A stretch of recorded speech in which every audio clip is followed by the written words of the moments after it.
so many other people have a luxury, a privilege of learning in private, right? Mm. In learning off of our example, Mm. right? And sometimes we end up having to learn off our own example, and that navigating that process, that push and pull, um while everybody's looking at you, I think can be, um the people who are listening to the podcast, you can't see me tapping my head, because I don't know the actual word, but that's I was what. like, is she trying to scratch the scalp or making a point?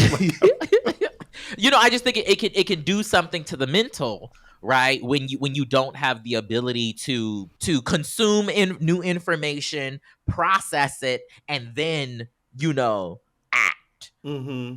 Whereas what we have to do, right, sometimes is do all of that at once while also having an audience.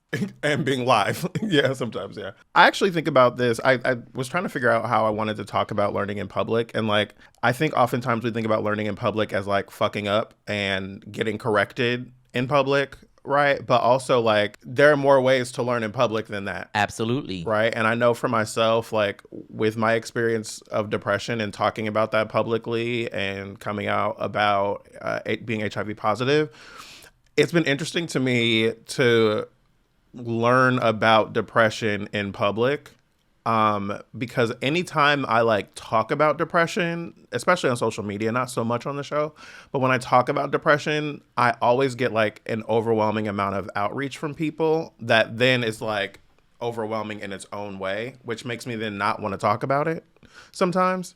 And I've had to learn how to like discuss these things. I've had to figure out how to engage my own feelings about these situations and how to be able to share about them. What's happening on your face? I'm learning in public. I'm learning before a camera.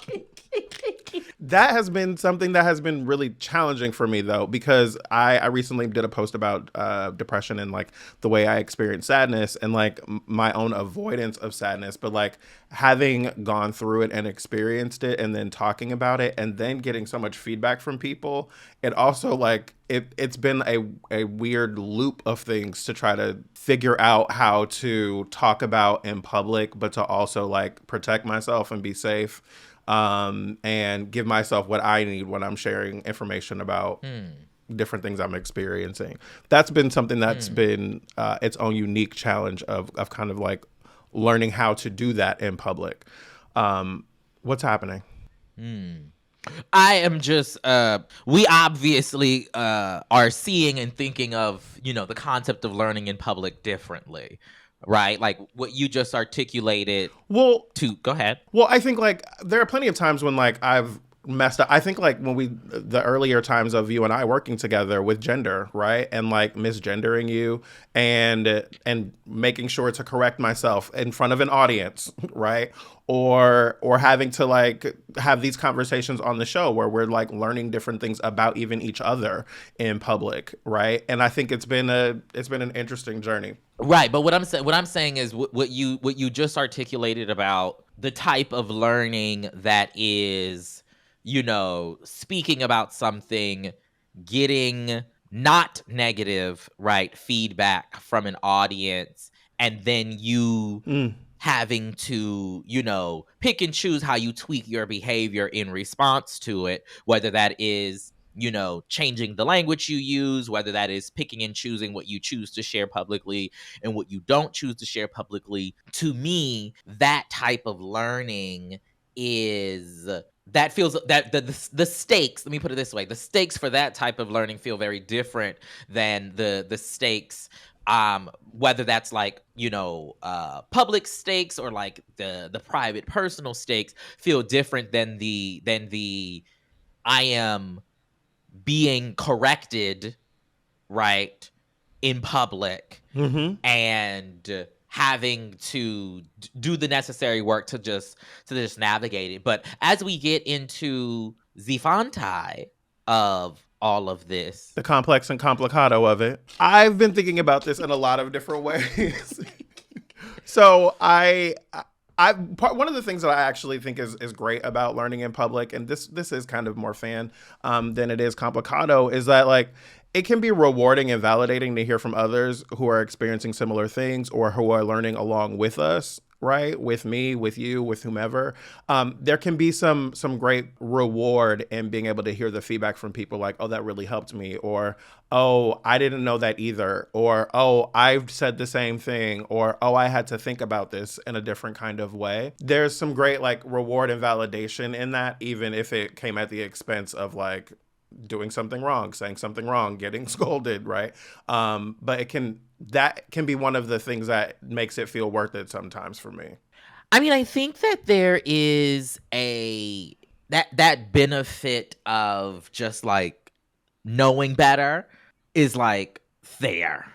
Like, and again, I'm specifically talking about in moments of correction, right? Mm. And so like the benefit is that like, oh, now I know that this behavior that I was exhibiting or this thing that I said, right, is fat phobic or is ableist or is anti-black, right? Well, I think we see this a lot on this show and our listener feedback, right? When we've had so many instances where people have emailed us and told us that that something that we said was either offensive or offended a neurodivergent community or, was fat phobic. The fat phobic reference that we made earlier was interesting to me because like I had a lot of resistance to that. And I mean, I still like kind of argue with myself a little bit about like whether or not I did still argue with myself for a while about whether or not me making comments about my own body was fat phobic. Right. And I kept going back and forth and I was like, oh yeah, no, like